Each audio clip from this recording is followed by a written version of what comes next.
Hello everyone, इस video में discuss करेंगे एल्गी सार्गाज्म के बारे में। सार्गाज्म की क्लासिफिकेशन के बारे में यहाँ पे डिस्कस करेंगे। इसकी अकरेंस के बारे में डिस्कस करेंगे।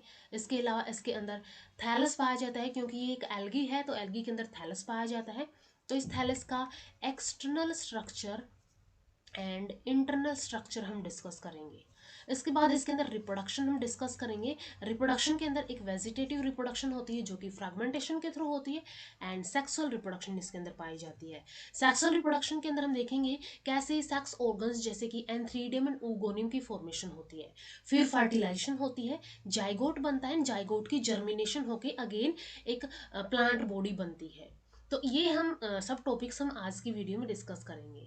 तो ये जो सार्गासम है, सार्गासम एक डिप्लॉयड प्लांट बॉडी होती है, ठीक है, डिप्लॉयड प्लांट बॉडी होती है। सिर्फ इसके अंदर जो गैमेट्स बनेंगे यानी कि जो एंथ्रोजोइड्स एंड जो एग बनेगा वही यहाँ पे हैप्लॉयड जनरेशन को रिप्रेजेंट करेगा या फिर हैप्लॉयड स्टेजेस को रिप्रेजेंट करेगा। तो सबसे पहले हम इसकी क्लासिफिकेशन डिस्कस करेंगे। तो ये क्लास फियोफाइसी से बिलोंग करता है। ऑर्डर इसका फ्यूकेल्स होता है, फैमिली सार्गेसीसी होती है एंड जीनस इसका सार्गासम होता है। इस जीनस की अबाउट 150 स्पीसीज देखने को मिलती है। इन 150 स्पीसीज में से अबाउट 16 स्पीसीज इंडिया के अंदर देखने को मिलती है। कॉमन इंडियन स्पीसीज यहाँ पे मेंशन की गई है। तो जैसे कि कॉमन इंडियन स्पीसीज के अंदर सार्गासम सिनेरियम, सार्गासम कार्पोफिलम हो गया, सार्गासम डुप्लिकेटम, सार्गासम क्रिस्टोफोलियम, सार्गासम टिनिनेरियम, सार्गासम इलिसियोफोलियम, सार्गासम प्लेजियोफिलम, सार्गासम वाइटियाई एंड सार्गासम माइरोसिस्टम। तो ये सभी कॉमन इंडियन स्पीसीज है। इसके बाद नेक्स्ट इसकी आती है अक्रेंस। तो ये जो सार्गासम है ये नदर्न एंड सदर्न हेमिस्फीयर के अंदर टेम्परेट, सब ट्रॉपिकल एंड ट्रॉपिकल रीजन्स के अंदर पाया जाता है।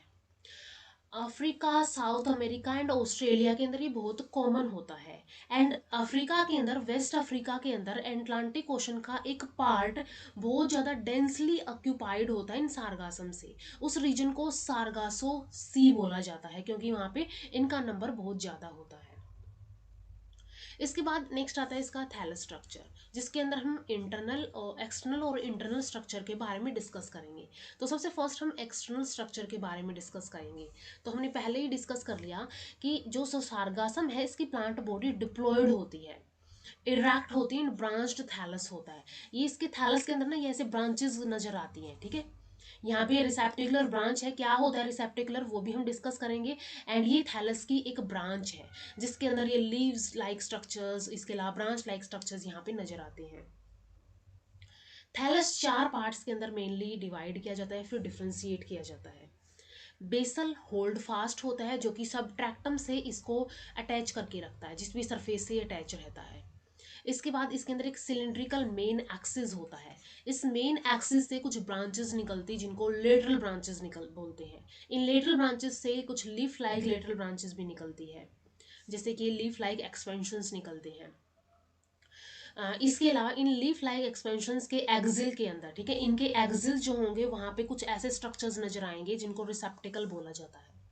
इसके बाद इसके अंदर एयर ब्लैडर पाए जाते हैं, कुछ ऐसे एक्सपेंडेड या फिर स्वैलन पार्ट्स पाए जाते हैं, होलो पार्ट पाए जाते हैं जिनको एयर ब्लैडर बोला जाता है। क्या फंक्शन होते हैं ये भी हम डिस्कस करेंगे। अब इन चारों स्ट्रक्चर्स के बारे में हम यहाँ पे डिस्कस करेंगे। सबसे फर्स्ट आता है होल्ड फास्ट। होल्ड फास्ट एक डिस्कॉइड स्ट्रक्चर होता है, serve the function of anchorage with the substrate. जो भी इसका सरफेस है जिससे ये अटैच रहता है तो ये होल्ड फास्ट के थ्रू ही एंकर करता है उस सरफेस पे। इसके बाद नेक्स्ट आता है इसका main axis. Main axis cylindrical होता है, generally 10 to 50 centimetre in length होता है, इरेक्ट फ्लैटेंड होता है और सिलेंड्रिकल स्ट्रक्चर होता है। अब ये जो मेन एक्सिस है, मेन एक्सिस में से कुछ यहाँ पे ब्रांचेस निकलती हैं जिनको प्राइमरी लेटरल्स बोला जाता है, ठीक है, प्राइमरी लेटरल्स निकलती हैं। प्राइमरी लेटरल्स अरेंज होती है spirally in phyllotaxy of 2x5। 2x5 phyllotaxy का मीनिंग, फाइलोटेक्सी का सिंपली मीनिंग होता है कि लीव्स का अरेंजमेंट। तो यहाँ पे प्राइमरी लेटरल्स के ऊपर यहाँ पे कुछ ये लीव्स लाइक स्ट्रक्चर्स होते हैं जिनका अरेंजमेंट होता है स्पाइरली 2x5 फाइलोटॉक्सी के अंदर। यानी कि यहाँ पे एक मेन एक्सिस होगा और इस मेन एक्सिस के अंदर 2 सर्कल्स के अंदर 5 लीव्स पाई जाएंगी। और नेक्स्ट जो, जैसे कि यहाँ पे फर्स्ट लीफ होगा और नेक्स्ट जो 6th लीफ होगा, फर्स्ट एंड 6th लीफ जो होंगे वो एक ही एंगल पे पाए जाएंगे। तो 2 सर्कल्स होते हैं 5 लीव्स के। ड्यू टू अनलिमिटेड ग्रोथ, अब यहाँ पे क्या होता है, लेटरल्स की, प्राइमरी लेटरल्स की बहुत ज्यादा अनलिमिटेड ग्रोथ होती है, तो इनको लॉन्ग लॉन्ग शूट बोला जाता है। ठीक है, इनको लॉन्ग शूट बोल दिया जाता है। अब main axis and primary laterals, main axis ये था और ये प्राइमरी लेटरल्स इनमें से निकले हैं। यानी प्राइमरी लेटरल्स क्या है, लॉन्ग शूट होती है। तो main axis and primary laterals bear flat expanded structures, जिनको सेकेंडरी लेटरल्स या फिर लीव्स बोला जाता है। प्राइमरी लेटरल्स क्या करते हैं, यहाँ पे कुछ लीफ लाइक स्ट्रक्चर्स यहाँ पे गिव राइज करते हैं। इन लीफ लाइक स्ट्रक्चर्स को सेकेंडरी लेटरल्स बोला जाता है, फिर इनको सिंपली लीव्स बोला जाता है। तो सबसे पहले क्या था, एक मेन स्टेम थी, मेन स्टेम से प्राइमरी लेटरल्स निकले। इन प्राइमरी लेटरल्स में से यहाँ पे कुछ लीफ लाइक स्ट्रक्चर्स निकले जिनको सेकेंडरी लेटरल्स बोला गया। ये प्राइमरी थे और ये सेकेंडरी यहाँ पे हो गई। ठीक है, मेन एक्सिस से ये प्राइमरी थे और फिर ये सेकेंडरी हो गई। लीव्स जो इसके अंदर होते हैं फ्लैट स्ट्रक्चर्स होते हैं। ठीक है, फ्लैट स्ट्रक्चर्स होते हैं, लीफ फ्लैट स्ट्रक्चर्स होते हैं ये। इसके अलावा ये सिंपल स्ट्रक्चर्स होते हैं। डिस्टिंक्ट मिड रिब इसके अंदर पाई जाती है, इसके अंदर मिड रिब बिल्कुल डिस्टिंक्ट मिड रिब पाई जाती है। इसके अलावा अगर हम इनके किनारों पे देखें तो ऐसे डेंटेड टाइप स्ट्रक्चर्स पाए जाते हैं। तो डेंटेड सीरेट होते हैं ये पूरे एंटायर मार्जिन के ऊपर विद एक्यूट एपिक्स। यहाँ पे एपिक्स, इसका एक्यूट एपिक्स पाया जाता है। तो ये यहाँ पे लीव्स की बात हो गई। इसके बाद कई बार क्या होते हैं, लीव्स जो है यानी एयर ब्लैडर्स जो बनते हैं, तो लीव्स जो है वो टुवर्ड्स द सनलाइट ग्रो करते हैं एंड अपने दोनों सरफेस के ऊपर कुछ डॉट लाइक स्ट्रक्चर्स दिखाते हैं। ये ऐसे डॉट लाइक जो स्ट्रक्चर्स नजर आ रहे हैं, इन डॉट लाइक स्ट्रक्चर्स को बोला जाता है ओस्टियम या फिर इनको ओस्टियोल बोला जाता है। ठीक है, ओस्टियोल, ओस्टियोल वर्ड पोर के लिए यूज होता है। ठीक है, ओस्टियोल यानी कि पोर। तो कुछ पोर लाइक स्ट्रक्चर्स होते हैं और ये पोर लाइक स्ट्रक्चर्स क्या होते हैं, ओपनिंग्स ऑफ क्रिप्टोस्टोमेटा, क्रिप्टोप्लास्ट या फिर इनको स्ट्राइल कंसेप्टिकल्स बोला जाता है। यानी कि कुछ ऐसे टाइप के स्ट्रक्चर्स पाए जाएंगे और ये जो ओस्टियोल है, ये जो पोर है, इसको ओस्टियोल बोला जाता है, इसको ओस्टियोल बोला जाएगा। और इसके अंदर ये ओपनिंग किसकी होती है, इन क्रिप्टोस्टोमेटा, क्रिप्टोप्लास्ट और स्ट्राइल कंसेप्टिकल्स की ओपनिंग होती है। क्या होते हैं कंसेप्टिकल्स, ये भी हम आगे देखेंगे। इसके बाद main axis as well as जो प्राइमरी लेटरल्स थे और सेकेंडरी लेटरल्स थे, दैट इज लीव्स थे, वो स्फेरिकल होलो बॉडी से रिप्लेस कर दिए जाते हैं। ये जो है ये रिप्लेस कर दिए जाते हैं। इनको बोला जाता है एयर ब्लैडर्स। ये वाटर के अंदर फ्लोट करने में हेल्प करते हैं। तो ये स्ट्रक्चर्स हो गए यहाँ पे, इसके मेन मेन हम बोल सकते हैं, या फिर ये इसके एक्सटर्नल स्ट्रक्चर्स हो गए। इसके बाद नेक्स्ट आता है यहाँ पे जो हमने बात की है रिसेप्टेकल्स की।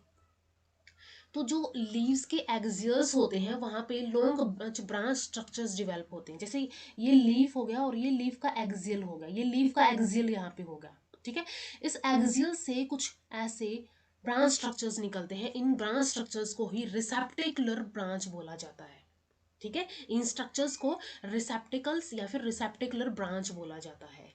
रिसेप्टिकल्स ही आगे जाके क्या करते हैं, बहुत सारे many fertile flush shape structures give rise करते हैं जिनको कंसेप्टिकल्स बोला जाता है। ठीक है, अब यहाँ पे क्या होंगे, कुछ flush shape structures give rise होंगे। इन फ्लाश शेप स्ट्रक्चर्स को कंसेप्टिकल्स बोला जाएगा। अब कुछ कंसेप्टिकल्स यहाँ पे फर्टाइल होंगे, कुछ स्ट्राइल होंगे, वो भी हम आगे देखेंगे। तो ये रिसेप्टिकल्स क्या करते हैं, बहुत सारे फर्टाइल फ्लाश शेप के स्ट्रक्चर गिव राइज करते हैं जिनको कंसेप्टिकल्स बोला जाता है। और इन्हीं कंसेप्टिकल्स के अंदर सेक्स ऑर्गन्स बनते हैं। सेक्स ऑर्गन्स क्या हो गए, जो कि एंथ्रीडियम हो गया या फिर एंथ्रीडिया हो गया, ऊगोनिया हो गया, वो इसी के अंदर बनेंगे। ठीक है, इन कंसेप्टिकल्स के अंदर ही बनेंगे। तो ये पूरा का पूरा स्ट्रक्चर यहाँ पे एक्सटर्नल स्ट्रक्चर इसका हो गया है। नेक्स्ट आता है यहाँ पे इंटरनल स्ट्रक्चर। तो इंटरनल स्ट्रक्चर के अंदर हम डिस्कस करेंगे मेन एक्सिस का स्ट्रक्चर, लीफ का स्ट्रक्चर एंड एयर ब्लैडर का स्ट्रक्चर। तो मेन एक्सिस के अंदर, मेन एक्सिस जो है सर्कुलर इन आउटलाइन होता है। 3 रीजन के अंदर डिफ्रेंशिएट किया जाता है। आउटर मेरिस्टोडर्म होता है, मिडिल कॉर्टेक्स होता है, इनर मोस्ट मेडुला होता है। जो इंटरनल स्ट्रक्चर है लीफ का वो भी तीन ही पोर्शंस के अंदर, तीन ही रीजन के अंदर डिफ्रेंशिएट किया जाता है, outer meristoderm, middle cortex and inner most medulla.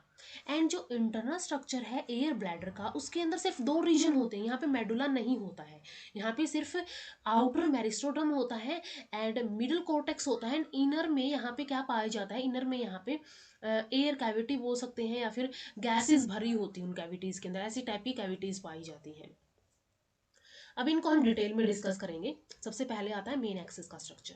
तो मेन एक्सिस की अगर हम बात करें, ये मेन एक्सिस का एक सेक्शन है, यहाँ पे ट्रांसवर्स सेक्शन है, जिसके अंदर हमें आउटर में मेरिस्टोडर्म नजर आ रही है, बीच में यहाँ पे कोर्टेक्स नजर आ रही है एंड इनर मोस्ट यहाँ पे मेडुला नजर आ रहा है। तो सबसे पहले जो आउटर मोस्ट मेरिस्टोडर्म है वो एक सिंगल लेयर होती है जो कि क्लोजली पैक्ड सेल्स की बनी हुई होती है। तो ये क्लोजली पैक्ड सेल्स हैं एंड ये जो सेल्स हैं ये मेरिस्मेटिक इन नेचर होती है। इसके अलावा इन सेल्स के अंदर क्रोमेटोफोर्स पाए जाते हैं, यानी कुछ पिगमेंट्स पाए जाते हैं जिसकी वजह से फोटोसिंथेसिस परफॉर्म कर सकते हैं। इसका काम होता है ये फूड को स्टोर करके रखता है, ठीक है, इसका काम है फूड को स्टोर करके रखने का। इसके बाद नेक्स्ट जो है, नेक्स्ट है यहाँ पे कोर्टेक्स। नेक्स्ट जो लेयर है वो है कोर्टेक्स। अब जो कोर्टेक्स की लेयर है ये कंपैक्टली अरेंज्ड होती है, इवन इनके अंदर इंटरसेलुलर स्पेसेस, यानी कि दो सेल्स के बीच में जैसे कि स्पेस है, जैसे कि ये जो है ये स्पेस हो गया एक, ये बहुत कम पाया जाता है इनके अंदर, ठीक है, ये स्पेस जो है बहुत कम पाया जाता है, तो रेयरली ही पाया जाता है, ये कॉम्पैक्टली इतनी अरेंज होती है। पैरेन्काइमल सेल्स होती है, पॉलीगोनल शेप की होती है, अलग अलग शेप की हो सकती है। The cells are smaller in size than the meristoderm, and जो मेरिस्टोडम की सेल्स थी उनसे इनका साइज, इनकी सेल्स का साइज छोटा होता है, ये भी फूड स्टोरेज का ही काम करती है। इनर मोस्ट मेडुला आता है। मेडुला की लेयर अगर हम देखें, सेल्स की लेयर देखें तो इसकी जो है ये बिल्कुल थिक वॉल वाली सेल्स होती हैं। तो ये लेयर इनर मोस्ट लेयर होती है, narrow and thick walled elongated cells होती हैं जो कि कंडक्शन में हेल्प करती है। जो भी वाटर है, मेटाबोलाइट्स है, उनका जो कंडक्शन होगा पूरे थैलस के अंदर, उसके अंदर ये मेडुला हेल्प करेगा। तो ये इंटरनल स्ट्रक्चर है मेन एक्सिस का। नेक्स्ट जो स्ट्रक्चर आएगा, नेक्स्ट आएगा लीफ का स्ट्रक्चर। फ्लैट होता है और ये भी तीन पोर्शंस के अंदर डिफ्रेंशिएट होता है, तीन रीजन्स के अंदर डिफ्रेंशिएट होता है। सबसे पहले मेरिस्टोडम होता है, मिडिल में कोर्टेक्स होता है एंड इनर में मेडुला होता है। तो यहाँ पे अगर हम देखें, मेडुला जो है एक राउंडेड स्ट्रक्चर होता है मिडल के अंदर। इसके बाद दोनों ही सरफेसेस के ऊपर बहुत सारे स्टेराइल कंसेप्टिकल्स पाए जाते हैं, ठीक है, दोनों सरफेसेस के ऊपर यहाँ पे स्टेराइल कंसेप्टिकल्स पाए जाते हैं, फ्लाश शेप के स्ट्रक्चर्स पाए जाते हैं। इन स्टेराइल कंसेप्टिकल्स को क्रिप्टोस्टोमेटा या फिर क्रिप्टोब्लास्ट बोला जाता है। ये फ्लाश शेप के स्ट्रक्चर्स जो हैं इनके पास बहुत सारी स्टेराइल अनब्रांच्ड फिलामेंट्स होते हैं। ये जो ये यहाँ पे ये जो नजर आ रहे हैं ना स्ट्रक्चर्स, ये क्या है, ये है स्टेराइल अनब्रांच्ड फिलामेंट, जिनको पैराफाइसिस बोला जाता है, जो कि बेस से ही डिवेल्प होते हैं इस फ्लाश शेप के स्ट्रक्चर के, या फिर हम बोल सकते हैं स्टेराइल कंसेप्टिकल के बेस से ही यहाँ पे डिवेल्प होते हैं। पैराफाइसिस क्या करते हैं, जैसे हमने बात की थी, ये एक फ्लाश शेप का स्ट्रक्चर होता है एंड इसका एक पोर होता है जिसको ओस्टियोल बोला जाता है। तो ये स्ट्रक्चर जब ऐसे बाहर निकलेंगे तो वो इस ओस्टियोल के थ्रू ही निकलते हैं, ठीक है, आउटर साइड में ये ओपनिंग होती है जिसको ओस्टियोल बोला जाता है, उससे ये बाहर की तरफ प्रोट्रूड आउट करते हैं। एंड इन सेल्स के वॉल्स के अंदर मैनी क्रोमेटोफोर्स पाया जाता है, यानी कि फोटोसिंथेसिस में हेल्प करेंगे। इसके बाद एयर ब्लैडर का स्ट्रक्चर आता है। तो एयर ब्लैडर की स्ट्रक्चर की अगर हम बात करें तो हमने बात की थी कि इसके अंदर कोर्टेक्स, इसके अंदर मेडुला नहीं होता है, ठीक है, इनर मोस्ट मेडुला इसके अंदर नहीं होता है, सिर्फ इसके अंदर आउटर मेरिस्टोडम एंड कोर्टेक्स पाई जाती है। तो सेंट्रल रीजन जो है इसके अंदर, ये सेंट्रल रीजन, इसको एयर कैविटी बोला जाता है, जो कि एयर एंड गैसेस से भरी हुई होती है, होलो कैविटी ये होती है, जो कि इसको तैरने में या फिर हम बोल सकते हैं फ्लोटिंग में हेल्प करेगा। अब इस कैविटी के आउटर यहाँ पे कोर्टेक्स पाया जाता है, ठीक है, ये जो कैविटी है इसके आउटर में कोर्टेक्स पाई जाती है एंड कोर्टेक्स क्या होती है, मैनी लेयर्ड यहाँ पे होती है, मैनी लेयर्ड कोर्टेक्स होती है। एंड इसके बाहर, सबसे बाहर, और इसकी सेल जो है वो थिनर होती है, एक्सिस जो था, मेन एक्सिस था, उससे थिन सेल होती है। एंड सबसे बाहर मेरिस्टोडम पाया जाता है, जो कि एक सिंगल लेयर्ड आउटर मेरिस्टोडम की लेयर पाई जाती है।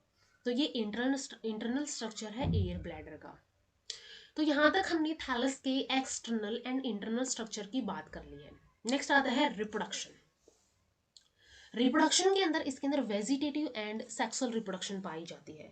तो इसके अंदर हम देखेंगे वेजिटेटिव रिप्रोडक्शन फ्रेगमेंटेशन के थ्रू होती है, सेक्सुअल रिप्रोडक्शन सेक्स ऑर्गन जैसे कि एंथ्रीडियम एंड ऊगोनियम बनेंगे, उनमें से सेक्स गैमीट्स या फिर सिंपली हम बोल सकते हैं गैमीट्स बनेंगे, फिर फ्यूजन होगा यानी फर्टिलाइजेशन होगी, देन जाइगोट बनेगा, फिर उस जाइगोट की जर्मिनेशन होगी। ये स्टेजेस हम यहाँ पे सेक्सुअल रिप्रोडक्शन के अंदर देखेंगे। तो सबसे फर्स्ट आती है vegetative reproduction. Vegetative reproduction mainly fragmentation के थ्रू होती है। अब यहाँ पे क्या होता है, जो थैलस है, जो भी थैलस है यहाँ पे, इस थैलस में से कुछ पोर्शंस, कुछ पार्ट, ओल्डर पार्ट हो सकते हैं, यंग पार्ट है, वो टूट जाते हैं, उनके फ्रैगमेंट्स बन जाते हैं। एंड यही सब फ्रैगमेंट आगे जाके क्या करते हैं, नए थैलाई के अंदर, ठीक है, न्यू थैलाई के अंदर, न्यू थैलाई के अंदर क्या करते हैं, अपने आप को ग्रो करते हैं। तो due to death and decay of the older part, यानी ओल्डर पार्ट्स का अगर डेथ एंड डिके हो जाएगा तो यंगर पार्ट्स सेपरेट हो जाएंगे, अलग अलग हो जाएंगे, और सेपरेटेड रीजन्स क्या करेंगे, फाइनली एक नई थैलस के अंदर, एक स्पोरोफिटिक सार्गासम के अंदर डेवलप हो जाएंगे। तो ये वेजिटेटिव रिप्रोडक्शन इसके अंदर होती है। नेक्स्ट आता है सबसे important sexual reproduction. Sexual reproduction की अगर हम बात करें, ये oogamous टाइप की होती है। oogamous का मीनिंग है यहाँ पे डिफरेंट डिफरेंट टाइप के गैमिट होंगे। गैमिट दो होंगे यहाँ पे, एक मेल गैमिट होगा, एक फीमेल गैमिट होगा। मेल गैमिट जो होगा वो कैसा होगा, वो स्मॉलर होगा, स्मॉलर होगा एंड मोटाइल होगा। एंड जो फीमेल गैमिट यहाँ पे होगा, female gamete, female gamete large होगा साइज में, एंड ये इमोबाइल होगा, ठीक है, ये मूव नहीं कर पाएगा। तो ये oogamous टाइप की रिप्रोडक्शन यहाँ पे देखने को मिलती है। अब ये जो सेक्स ऑर्गन्स है, ये डिवेल्प होते हैं फ्लावर शेप के स्ट्रक्चर्स के अंदर, जिनको हमने कंसेप्टिकल्स बोला था। जैसे कि ये एक स्ट्राइल कंसेप्टिकल का स्ट्रक्चर है। इस कंसेप्टिकल के अंदर अगर हम देखें यहाँ पे, तो यहाँ पे बेसल मेरिस्टेम है, जिनसे पैराफाइसिस निकलते हैं, और ये कंसेप्टिकल्स यहाँ पे हो गए। इसके अलावा हमने बात की थी ओस्टियोल, एक पोर होगा जिससे पैराफाइसिस बाहर आते हैं। तो ये सब जो स्ट्रक्चर्स हैं यहाँ पे, ये रिसेप्टिकल का स्ट्रक्चर, कंसेप्टिकल का स्ट्रक्चर है। तो इस कंसेप्टिकल कहाँ पे डेवलप होता है, रिसेप्टिकल के ऊपर डेवलप होता है। रिसेप्टिकल क्या होते हैं, जो लीव्स लाइक स्ट्रक्चर्स होते हैं, उनकी एक्सियल के अंदर कुछ ब्रांच्ड स्ट्रक्चर्स निकलते हैं, जिनको रिसेप्टिकल बोला जाता है। रिसेप्टिकल्स के ऊपर ये फ्लावर शेप की बॉडीज डेवलप होती है, जिनको कंसेप्टिकल्स बोला जाता है। इन्हीं कंसेप्टिकल्स के अंदर सेक्स ऑर्गन्स की डेवलपमेंट होगी। तो कंसेप्टिकल्स विद एंथ्रीडिया और ऊगोनिया, इनको मेल एंड फीमेल कंसेप्टिकल बोला जाता है। जिस कंसेप्टिकल के अंदर एंथ्रीडिया होगा उसको मेल कंसेप्टिकल बोला जाएगा, एंड जिसके अंदर ऊगोनियम होगा उसको फीमेल कंसेप्टिकल बोला जाएगा। तो इसके बाद नेक्स्ट हम यहाँ पे देखेंगे कि ये जो कंसेप्टिकल है इसकी डेवलपमेंट कैसे होती है, ठीक है, क्योंकि इसी से आगे जाके क्या बनेंगे, इसी से आगे जाके एंथ्रीडियम एंड ऊगोनियम बनेंगे। तो इसकी अगर हम बात करें इसकी डेवलपमेंट की, तो जो स्ट्राइल एंड फर्टाइल कंसेप्टिकल्स होते हैं वो ऑलमोस्ट सिमिलर होते हैं। हमने अब यहाँ पे बात की है, कुछ स्ट्राइल भी होते हैं, कुछ फर्टाइल भी होते हैं। फर्क क्या होता है इनके अंदर, सिर्फ एक ही फर्क होता है कि जो स्ट्राइल कंसेप्टिकल्स होते हैं इनके अंदर जो बेसल सेल्स है, जिसकी हमने अभी बात की थी, जो बेसल सेल्स हैं, इन बेसल सेल्स से पैराफाइसिस बनता है, ठीक है, ये फर्क होता है। स्ट्राइल कंसेप्टिकल्स के अंदर बेसल सेल्स पैराफाइसिस फॉर्म करती है। फर्टाइल कंसेप्टिकल्स के अंदर ये जो बेसल सेल्स हैं ये क्या करेंगी, ये एंथ्रीडिया या फिर ऊगोनिया डेवलप करेगी, ठीक है। जो फर्टाइल कंसेप्टिकल्स हैं ये क्या करेंगी, fertile conceptacles antheridia and oogonia develop करेंगी, या फिर पैराफाइसिस भी कुछ रीजन्स के अंदर डेवलप कर देती है। जैसे कि ऊगोनिया के अंदर होता है बहुत सारे पैराफाइसिस, ऊगोनियम के ऊगोनिया होंगे उनके साथ इंटरमिंगल्ड होते हैं स्ट्रक्चर्स के कंसेप्टिकल्स के अंदर, ठीक है। तो ये ओनली डिफरेंस होता है कि स्ट्राइल कंसेप्टिकल्स के अंदर बेसल सेल्स पैराफाइसिस फॉर्म करती है, फर्टाइल कंसेप्टिकल्स के अंदर एंथ्रीडिया एंड ऊगोनिया फॉर्म होते हैं, कुछ केसेस में पैराफाइसिस भी फॉर्म होंगे यहाँ पे। अब कैसे ये डेवलपमेंट होती है, स्टेजेस आती हैं इनकी, अगर हम बात करें यहाँ पे, सबसे पहले हम इसको थ्योरी की फॉर्म में समझेंगे एंड देन फ्लो चार्ट की फॉर्म में समझेंगे। तो डेवलपमेंट की ड्यूरिंग एक सिंगल सुपरफिशियल सेल, ये जो होगी ये सिंगल सुपरफिशियल सेल कंसेप्टिकल इनिशियल की तरह एक्ट करेगी, ठीक है, कंसेप्टिकल इनिशियल की तरह एक्ट करेगी। तो सिंगल सुपरफिशियल सेल जो है रिसेप्टिकुलर ब्रांच के ऊपर ये एनलार्ज हो जाएगी एंड ये फंक्शन करेगी रिसेप्टिकल इनिशियल की तरह। अब ये जो सेल है लार्ज होगी साइज के अंदर विद डेंस प्रोटोप्लाज्म होता है, और इसके बाहर बहुत सारी सेल इसको सराउंड करती है। कंसेप्टिकल इनिशियल फ्लावर शेप का बन जाता है, और सराउंडिंग सेल जो है कंसेप्टिकल की वो डिवाइड करना स्टार्ट कर देती है एंड इसको अंदर की साइड रिसेप्टिकल को पुश कर देती है। Conceptacle initial then mitotic division के अंडर को जाएगा बाय ओब्लिक सेपरेशन के थ्रू एंड एक दो सेल्स फॉर्म कर देगा, एक upper elongated tongue cell form करेगा एंड एक lower broad basal cell form करेगा। टंग सेल ग्रेजुअली इलोंगेट होकर डिसअपियर हो जाएगी एंड जो बेसल सेल है, लोअर ब्रॉड बेसल सेल है, वो रिपीटेड वर्टिकल डिविजन्स के अंडर को जाएगी, एक बेसल फर्टाइल लेयर फॉर्म कर देगी, क्योंकि इसी बेसल फर्टाइल लेयर से नेक्स्ट क्या होंगे, आर्किगोनिया एंड इंथ्रीडिया डेवलप होंगे। तो ये क्या होती है, इनर लेयर ऑफ द कंसेप्टिकल होगी। तो रिप्रोडक्टिव ऑर्गन जो होते हैं वो इसी लेयर से डिवेल्प होंगे। ठीक है, अब इसको हम फ्लो चार्ट की हेल्प से समझेंगे। सबसे पहले रिसेप्टिकुलर ब्रांच है। रिसेप्टिकुलर ब्रांच के अंदर एक सिंगल सुपरफिशियल सेल होगी, वो एनलार्ज होगी और वो कंसेप्टिकल इनिशियल की तरह बिहेव करेगी। ठीक है, कंसेप्टिकल इनिशियल की तरह इसने बिहेव किया। फिर इसके अंदर माइटोटिक डिवीजन हुई ओब्लिक सेपरेशन के थ्रू एंड ये डिवाइड होगी दो सेल्स के अंदर। एक सेल यहाँ पे बेसल सेल बनी, एक यहाँ पे ये टंग सेल बनी। जो अपर इलोंगेटेड टंग सेल है वो इलोंगेट होगी एंड ग्रेजुअली डिसअपियर हो जाएगी। ठीक है, इलोंगेट होगी एंड ग्रेजुअली यहाँ पे डिसअपियर हो जाएगी। एंड जो लोअर ब्रॉड बेसल सेल है, ठीक है, लोअर वाली जो नीचे वाली है, वो क्या करेगी, बहुत सारी vertical repeated vertical division show करेगी, जिसकी वजह से बहुत सारी ये सेल्स बन जाएगी एंड ये बेसल फर्टाइल सेल कहलाएगी, या फिर हम बोल सकते हैं ये इनर लेयर होती है कंसेप्टिकल की ही। एंड यही आगे जाके रिप्रोडक्टिव ऑर्गन में एंथ्रीडिया एंड ऊगोनिया की डेवलपमेंट ये करेंगे। ठीक है, इन्हीं से आगे जाके डेवलपमेंट होगी। तो यहाँ तक हमने देख लिया कि कैसे रिसेप्टिकुलर ब्रांच से कंसेप्टिकल से रिप्रोडक्टिव ऑर्गन्स की फॉर्मेशन यहाँ पे होगी। अब अलग अलग कैसे होगी, कैसे एंथ्रीडिया फॉर्म होगा, कैसे ऊगोनिया फॉर्म होगा, ये हम देखेंगे यहाँ पे। तो सबसे पहले हम देखेंगे कि कैसे डेवलपमेंट होगी एंथ्रीडियम की। ठीक है, एंथ्रीडियम की डेवलपमेंट यहाँ पे कैसे होगी। तो सबसे पहले antheridia are develop from the inner fertile layer of the antheridial conceptacle. ये हमने देख लिया था कि एंथ्रीडियल कंसेप्टिकल की जो अंदर वाली फर्टाइल लेयर है वो कैसे बनी। अब ये जो अंदर वाली फर्टाइल लेयर है इसी से जाके एंथ्रीडियम बनेगा। तो जो लोअर बेसल सेल है इस कंसेप्टिकल की, वो जो है वो एंथ्रीडियल इनिशियल कहलाएंगी एंड ये पेपिला लाइक आउटग्रोथ शो करेगी। ठीक है, ये पेपिलेट एंथ्रीडियल इनिशियल कहलाएंगी यहाँ पे। अब ये पेपिलेट एंथ्रीडियल इनिशियल क्या करेंगी, ट्रांसवर्स वॉल के थ्रू डिवाइड करेगी, दो सेल्स के अंदर डिवाइड कर जाएगी। एक यहाँ पे लोअर वन सेल होगी जिसको हम बोलते हैं, लोअर वाली सेल को कंसेप्टिकल वॉल की फॉर्म में ही बन जाएगी ये।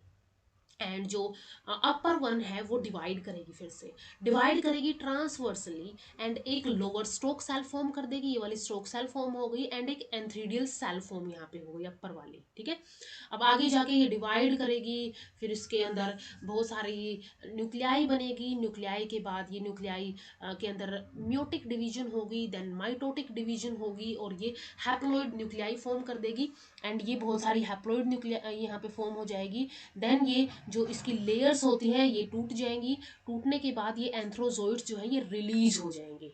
और ये एक मेल कंसेप्टिकल का क्या है, एक वर्टिकल सेक्शन। इसके अंदर हम देखेंगे कंसेप्टिकल हो गया, कंसेप्टिकल की वॉल हो गई, ये पैराफाइसिस यहाँ पे हो गया, एंथ्रीडियम हो गया, स्टोक हो गई, रिसेप्टिकल हो गया एंड ये ओस्टियोल होगा जिसके थ्रू ये बाहर निकलेंगे। अब नेक्स्ट क्या होगा, हमने यहाँ तक तो देख लिया कि पैपिलेट एंथ्रीडियल इनिशियल थी, ये क्या करेगी, डिवाइड करेगी दो सेल्स के अंदर, फिर से दो अपर वाली दो सेल्स के अंदर डिवाइड करेगी, antheridial cell and stalk cell form कर देगी। ये थ्योरी है, इसका फ्लो चार्ट भी हम डिस्कस करेंगे। तो एंथ्रीडियल सेल है, एंथ्रीडियल सेल जो हमने बात की थी अपर वाली सेल है, वही एंथ्रीडियम की फॉर्मेशन करेगी। अब रैपिड जो स्ट्रोक सेल है उसके अंदर रैपिड ग्रोथ होनी स्टार्ट हो जाएगी, जिसकी वजह से ये जो एंथ्रीडियम है वो एक साइड में पुश कर दिया जाता है। Stalk cell undergo transverse division and बहुत सारी सेल फॉर्म कर देगी and form upper antheridial cell and lower stalk cell की फॉर्मेशन कर देगी। ये प्रोसेस जो है, यानी कि ये जो antheridial cell and lower stalk cell है, ये प्रोसेस इनकी जो डिवीजन है वो सेवरल टाइम रिपीटेड चलेगी, जिसकी वजह से एक ब्रांच स्ट्रक्चर्स फॉर्म हो जाएगा जिसके अंदर लेटरल स्पोरेंजिया अरेंज होंगे अल्टरनेटिवली। एंड इनका इन स्टोक का जो एपिकल एंड है वो रिमेन स्ट्राइल ही रहेगा एंड पैराफाइसिस की तरह एक्ट करेगा। मैनी थ्रेड लाइक फिलामेंट जो है वो भी डिवेल्प होंगे बेसल सेल्स ऑफ द कंसेप्टिकल की, जिनको पैराफाइसिस बोला जाता है। इसके बाद जो ये एंथ्रीडियल इनिशियल था यहाँ पे, जिसने एंथ्रीडियम फॉर्म करना है, तो वो डिप्लॉयड न्यूक्लियस जो है एंथ्रीडियल इनिशियल का, वो अंडरगो जाएगा मियोसिस। पहले तो मियोसिस होगी, इसके बाद रिपीटेड माइटोटिक डिवीजन होगी। रिपीटेड माइटोटिक डिवीजन की वजह से यहाँ पे 32 to 64 हैप्लॉइड न्यूक्लियाई की फॉर्मेशन हो जाएगी। न्यूक्लियाई तो बन गई है, इनके बाहर साइटोप्लाज्म एक्यूमुलेट होगा एंड ये यूनिन्यूक्लिएट बॉडीज फॉर्म कर देंगी। ये यूनिन्यूक्लिएट बॉडीज ही मेटामॉर्फोज होके हैप्लॉइड बाइफ्लेजिलेट एंथ्रोजोइड्स की फॉर्मेशन करेगी। अब इसको हम फ्लो चार्ट की हेल्प से समझेंगे। तो सबसे पहले हमने यहाँ पे देखा था कि ये एंथ्रीडियल इनिशियल थे, ठीक है। यही सारे स्टेप्स के हम यहाँ पे इन फ्लो चार्ट में डिस्कस करेंगे। तो ये कंसेप्टिकल वॉल बनी, फिर ये दो के अंदर डिवाइड होगी, stalk cell and antheridial cell. अब ये आगे जाके ये पैराफाइसिस, स्टोक सेल से पैराफाइसिस बनी, इसके जो एपिकल पोर्शन है उसको पैराफाइसिस बोला जाएगा। एंड ये बहुत सारी न्यूक्लियाई यहाँ पे बननी स्टार्ट हो गई। न्यूक्लियाई से ये मेटामॉर्फोज होके एंथ्रोजोइड बनेगी। तो यहाँ पे एंथ्रीडियल कंसेप्टिकल की जो इनर फर्टाइल लेयर है वो डिवाइड करके lower basal cell and antheridial initial form करेगी। अब ये पैपिले लाइक आउटग्रोथ्स हमने जो बात की थी, जिनको हमने पैपिलेट आउटग्रोथ्स बोला था, ये ट्रांसवर्स डिवीजन शो करेगी। ट्रांसवर्स डिवीजन की वजह से दो सेल्स की फॉर्मेशन होगी। एक लोअर सेल बनी थी यहाँ पे, ठीक है, एक लोअर सेल बनी थी, ठीक है, इस स्ट्रक्चर के अंदर एक लोअर सेल बनी थी और ये एक अपर सेल बनी थी। अपर सेल फिर से डिवाइड करेगी, ठीक है, अपर सेल क्या करेगी, फिर से डिवाइड करेगी। तो ये लोअर सेल रिमेन कंसेप्टिकल वॉल की फॉर्म में रहेगी एंड अपर सेल फिर से ट्रांसवर्सली डिवाइड करके एक लोअर स्टोक सेल एंड एक अपर एंथ्रीडियल सेल की फॉर्मेशन कर देगी। Lower stalk cell rapid growth करेगी, जिसकी वजह से एंथ्रीडियम एक साइड में पुश कर दिया जाएगा। अब ये जो ट्रांसफर डिवीजन है फिर से होगी अपर एंड लोअर स्टोक सेल के अंदर। फिर ये जो डिवीजन है वो रिपीटेडली होगी, ठीक है, सेवरल टाइम रिपीट होगी, जिसकी वजह से एक ब्रांच स्ट्रक्चर फॉर्म हो जाएगा और इसके अंदर लेटरल स्पोरेंजिया पाई जाएंगी। अब इसके अंदर ब्रांच लाइक स्ट्रक्चर्स के अंदर जो इनके एपिकल सेल्स होंगे वो स्ट्राइल ही होंगे, जिनको पैराफाइसिस बोला जाता है। अब एंथ्रीडियल इनिशियल जो थे वो मियोसिस शो करेंगे and then repeated mitotic division show करेंगे। रिपीटेड माइटोटिक डिवीजन की वजह से ये बहुत सारी न्यूक्लियाई बन जाएंगी। हैप्लॉइड तो इसकी वजह से बन गई है, मियोसिस की वजह से, एंड देन ये रिपीटेड होकर इनका नंबर बढ़ गया है। तो ये 32 to 64 हैप्लॉइड न्यूक्लियाई बनी, इनके बाहर साइटोप्लाज्म अक्यूमुलेट हुआ एंड ये यूनिन्यूक्लिएट बॉडीज बन गई। यही यूनिन्यूक्लिएट बॉडीज मेटामॉर्फोज होंगी या फिर चेंज होगी पायरिफॉर्म हैप्लॉइड बाइफ्लेजिलेट एंथ्रोजोइड्स के अंदर। तो इस वे में ये फ्लो चार्ट है पूरा का पूरा, जो हमने थ्योरी डिस्कस की है उसी का। इसके बाद ये डायग्राम हो गया, ये हमने देख लिया कि कैसे यहाँ पे ये एंथ्रोजोइड की फॉर्मेशन होगी। अब ये जो यहाँ पे हमने बात की एंथ्रीडियम की, एंथ्रीडियम के बाहर ये लेयर्स पाई जाती है, एक्सोचाइट एंड एंडोचाइट, ठीक है, इसके अंदर ये एंथ्रोजोइड पाई जाती है। अब कैसे ये बाहर निकलेंगे, तो इसके लिए हम मेच्योर एंथ्रीडियम का स्ट्रक्चर डिस्कस करेंगे। तो जो ओवल एंड ये ओवल स्ट्रक्चर होते हैं एंड ये दो लेयर्स के थ्रू कवर्ड होते हैं, ठीक है, दो लेयर्स यहाँ पे होती हैं ऐसे टाइप से।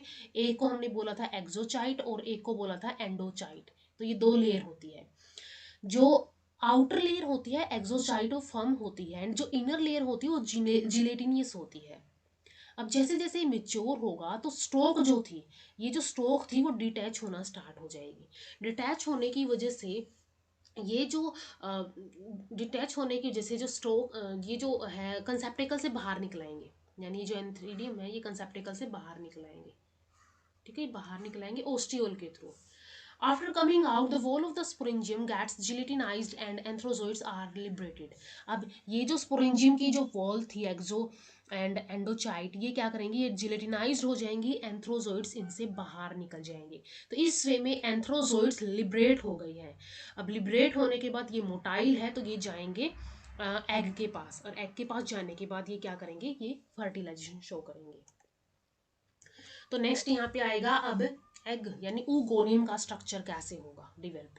तो like antheridium oogonium also develop from basal fertile layer of the conceptacle. ये हमने देख लिया था कि कंसेप्टिकल की डेवलपमेंट कैसे हुई।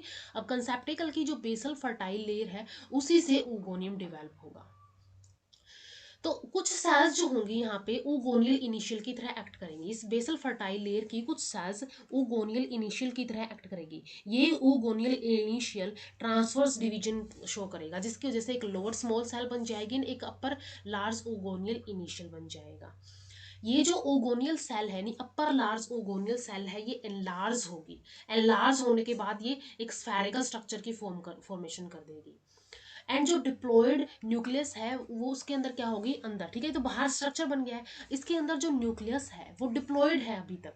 अब ये डिप्लॉयड न्यूक्लियस क्या करेगा, पहले इसके अंदर म्योटिक डिवीजन होगी जिसकी वजह से हैप्लॉयड हो जाएगा, फिर माइटोटिक डिवीजन होगी जिसकी वजह से यहाँ पे कई सारी माइटोटिक डिवीजन होकर ये 8 न्यूक्लियाई फॉर्म कर लेते हैं। 8 न्यूक्लियाई में से 7 जो न्यूक्लियाई होंगी वो डिजनरेट हो जाएंगी और एक न्यूक्लियाई फंक्शन करेगी एग की तरह और वो सेंटर में रहेगी और वो क्या करेगी, आगे जाके फर्टिलाइजेशन शो करेगी। ये स्ट्रक्चर हो गया, इसका डायग्राम हो गया। तो इसके अंदर ये जो हमने बोला था कि ये ओगोनियल इनिशियल की तरह ये एक्ट करेंगे कुछ सेल्स। ओगोनियल इनिशियल हो गया, ओगोनियल इनिशियल अब क्या करेगा, डिवाइड करेगा। स्ट्रोक सेल हो गई, ओगोनियल इनिशियल हो गया। अभी ओगोनियल इनिशियल का ये इनलार्ज होगी, स्फेरिकल स्ट्रक्चर बन जाएगी एंड इसके अंदर जो न्यूक्लियस होगा वो क्या करेगा, वो डिवाइड करेगा। इसके अंदर मियोटिक डिवीजन होगी एंड माइटोटिक डिवीजन होगी एंड ये 8 न्यूक्लियेट स्टेज यहाँ पे बन जाएगी। इसके बाहर 3 लेयर्स पाई जाती है, 3 वॉल पाई जाती है। यहाँ पे पाई जाती है एक्सोचाइट, मीजोसाइट एंड एंडोचाइट, ठीक है। अब इसके बाद यहाँ पे क्या होगा, जैसे हमने बात की थी, ये इमोबाइल होते हैं तो ये बाहर कैसे आएंगे, बाहर इन जो ये लेयर्स हैं इनकी, इनका जिलेटिनस ये क्या हो जाएंगी, ये जो लेयर्स हैं इन लेयर्स क्या करेंगे, जिलेटिनस स्टॉक फॉर्म करेंगे। इन जिलेटिनस स्टॉक जो है ये इस बेस से ही अटैच रहेंगे एंड ये जो ओगोनियम है ये जो है बाहर निकल आएंगे। ये एक यहाँ पे क्या है, वर्टिकल सेक्शन है फीमेल रिसेप्टेकल का, कंसेप्टेकल का। तो ये कंसेप्टेकल हो गए यहाँ पे फीमेल कंसेप्टेकल, ये स्टोक हो गई और इस स्टोक से ये ओगोनियम अटैच है। यहाँ पे ये स्टोक हो गई, ओगोनियम इससे अटैच है, ये कंसेप्टेकल वॉल हो गई। पैराफाइसिस हो गए, इसके बीच में बहुत सारे पैराफाइसिस यहाँ पे इंटरमिंगल्ड होते हैं। ये ओस्टियोल हो गया, रिसेप्टेकल हो गया। तो इस ओस्टियोल से ये बाहर निकल के आएंगे, कैसे निकल के आएंगे, जिलेटिनस स्टोक के थ्रू, ठीक है। अब इसको हम फ्लो डायग्राम की हेल्प से समझेंगे। तो सबसे पहले ये जो ओगोनियल कंसेप्टेकल था, ठीक है, ओगोनियम कंसेप्टेकल क्या करेगा, इसकी जो बेसल फर्टाइल लेयर है उसकी कुछ सेल ओगोनियल इनिशियल की तरह एक्ट करेगी।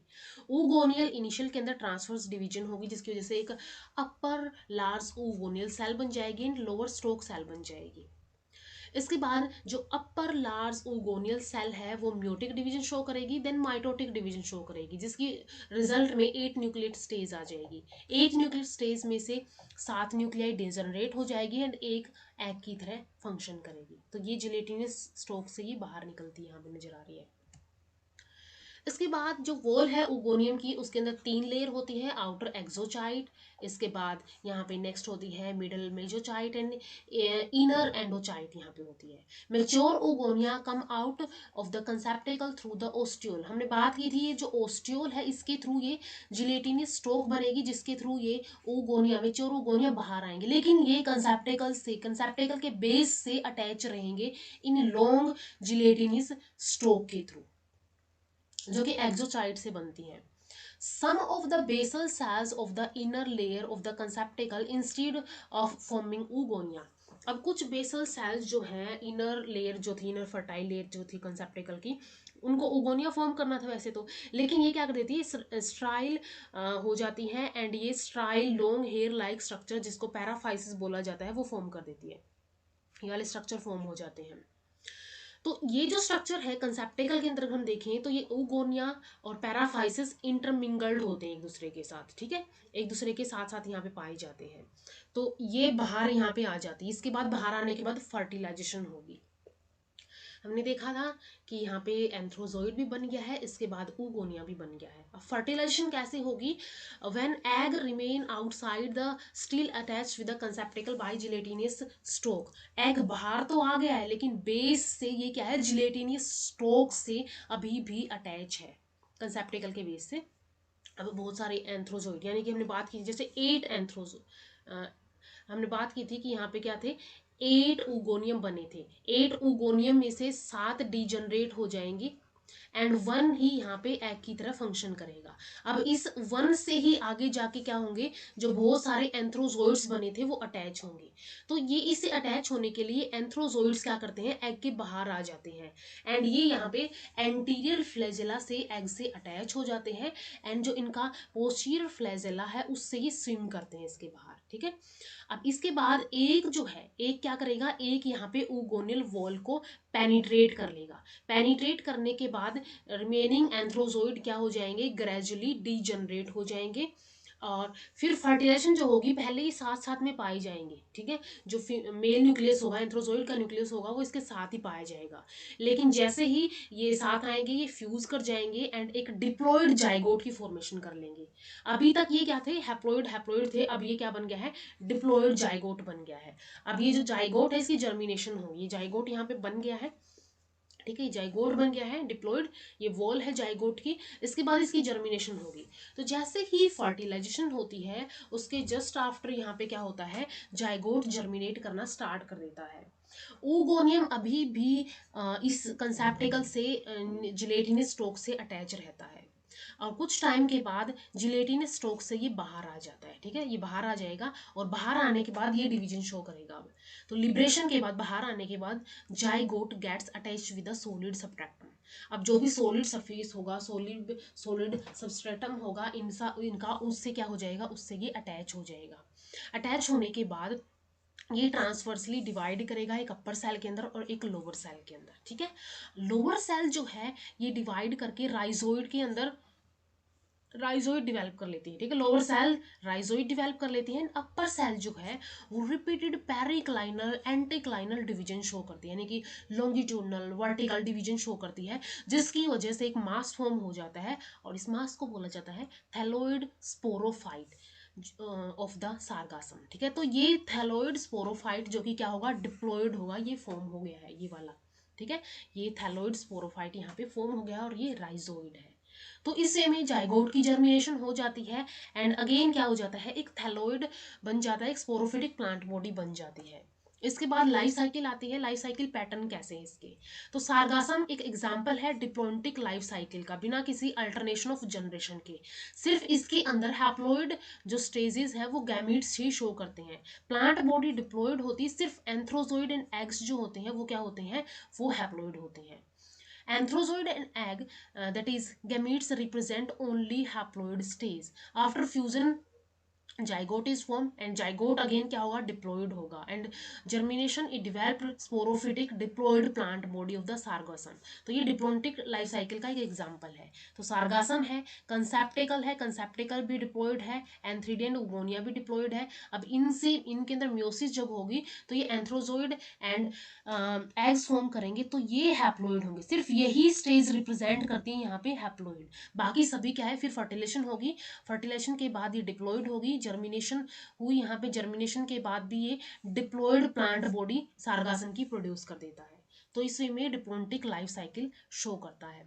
तो यहाँ पे हमने सार्गासम के अकरेंस के बारे में, क्लासिफिकेशन के बारे में, उसके थैलस स्ट्रक्चर जिसके अंदर हमने एक्सटर्नल एंड इंटरनल स्ट्रक्चर के बारे में डिस्कस किया। इसके बाद इसकी रिप्रोडक्शन जिसके अंदर हमने वेजिटेटिव रिप्रोडक्शन जो फ्रेगमेंटेशन के थ्रू होती है एंड सेक्सुअल रिप्रोडक्शन जो कि यहाँ पे एंथ्रोजोइड एंड एग गैमीट्स के थ्रू होती है, then fertilization and then germination यहाँ पे होके सार्गासम की डिप्लॉयड प्लांट बॉडी बन जाती है। तो यहाँ पे हमने कंप्लीट सार्गासम के बारे में डिस्कस कर लिया है। तो इस वीडियो में इतना ही, मिलते हैं नेक्स्ट वीडियो में। अगर वीडियो हेल्पफुल लगी हो तो लाइक कीजिए, शेयर कीजिए अपने फ्रेंड्स के साथ एंड चैनल को सब्सक्राइब कर लीजिए। Thank you so much.